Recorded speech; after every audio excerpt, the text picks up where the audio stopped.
One documentary changed everything for Diddy. The moment everything collapsed. One documentary. That's all it took to shift the entire direction of this story. Not a surprise arrest, not a secret indictment, just one carefully timed release, and suddenly every escape route Diddy believed was still open began closing one by one. Appeals that once sounded confident now feel uncertain.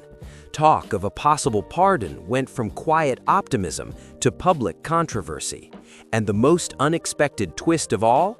50 Cent isn't just commenting from the sidelines, he's actively inserting himself into the process, making it clear he doesn't want Diddy walking free under any circumstances. What makes this situation different isn't just the allegations, it's how fast momentum turned and how much seems to be unraveling at once. And once you understand how all these pieces connect, it becomes clear why so many people believe this moment changed everything. Diddy was already on thin ice. Long before the documentary ever aired, Diddy's legal position was unstable. Publicly, his legal team sounded confident. They spoke about appeal strategies, constitutional arguments, and what they believed were inconsistencies between the jury's verdict and the judge's sentencing remarks. Behind closed doors, reports suggested, there was real hope that the conviction could be challenged, reduced, or at the very least delayed. There was also quiet talk about other options. According to multiple reports, Diddy's camp had explored whether a presidential pardon could even be possible down the line. Nothing official, nothing guaranteed, but enough movement to suggest they believed there were still doors left to open. That confidence depended on one thing: control. As long as no new information surfaced, the narrative could stay focused on legal technicalities and courtroom arguments. But the moment new material entered the public conversation, everything changed. The documentary that reopened everything. When Sean Combs' The Reckoning dropped on Netflix, it didn't land like a typical celebrity documentary. Almost immediately, viewers noticed the tone was different. This wasn't just commentary or opinion. Reports claimed the series featured footage that had never been seen before, moments captured during periods when Diddy was navigating legal pressure behind the scenes. That alone was enough to reignite interest. Social media lit up. Legal commentators began revisiting past decisions. People who had already moved on from the case suddenly pulled back in. And from Diddy's perspective, this wasn't just damaging, it was dangerous. His legal team reportedly responded quickly, issuing cease and desist letters and warning that the documentary misused footage and damaged his reputation. There were even rumors of a massive defamation lawsuit being prepared. But none of that stopped the conversation, because the real issue wasn't the platform, it was the footage itself and how it ended up there. The footage Diddy never expected to surface.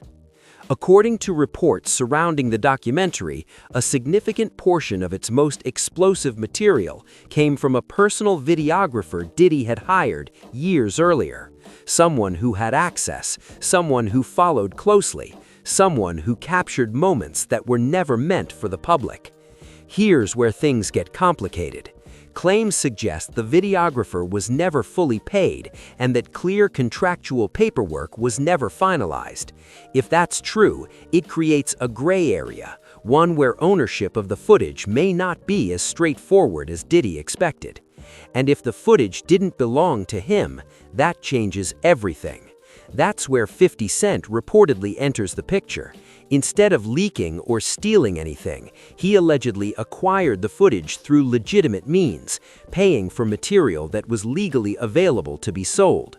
Once that footage was licensed and included in a major Netflix release, there was no realistic way to pull it back. The damage wasn't just done, it was permanent. When the legal team became collateral damage. One of the most unsettling parts of the documentary, according to viewers and commentators, wasn't even about Diddy directly. It involved his lawyers. The series reportedly includes recordings of conversations between Diddy and members of his legal team, conversations that appeared candid, tense, and deeply personal, conversations many assumed were protected by privacy and trust. Legally, attorney-client privilege belongs to the client, but expectations still matter. If attorneys believed these conversations were private, only to later see them surface publicly, that changes the entire dynamic. Trust fractures, strategies weaken, and future cooperation becomes far more complicated. Several legal analysts have pointed out that once that relationship is damaged, it doesn't just affect one case, it affects every case that follows. At that point, Diddy wasn't just facing prosecutors, he was facing isolation. 50 Cent goes after the escape routes. At this stage, 50 Cent made it clear he wasn't done. He didn't stop at producing the documentary. He didn't distance himself once the backlash started. Instead, he went directly after the paths Diddy might use to get out. Publicly, 50 stated that he would oppose any attempt at a pardon and made it clear he was willing to remind powerful people of Diddy's history, past statements, and controversies, if necessary. Whether symbolic or strategic, it sent a strong signal. Then came the letter. Before sentencing, 50 reportedly submitted a statement to the judge, urging the court to consider public safety and arguing against early release. The tone was aggressive, personal, and unmistakable. Regardless of how people interpret his motives, one thing is clear: he wasn't staying quiet. The warning that turned heads. Shortly after the documentary aired, something unexpected happened. According to 50 Cent, he received a bouquet of flowers while Diddy was already incarcerated. He posted about it publicly, interpreting the gesture not as kindness, but as a warning. Now, to be clear, that interpretation is his perspective. There's no confirmation of intent. But timing matters. Coming right after the documentary released, it immediately fueled speculation and online debate. Was it intimidation, sarcasm, something else? Allegedly. Whatever it was, it shifted the tone of the conversation. This wasn't just about exposure, it felt like escalation. Why Tupac's meme is back in the headlines. Then came the most sensitive part of all: Tupac Shakur. The documentary revisited long-standing rumors surrounding Tupac's death, carefully framed as allegations and speculation, not fact. But this time there was a new development that made people stop and pay attention. Tupac's family confirmed they had hired investigators to examine potential connections that had never been fully explored.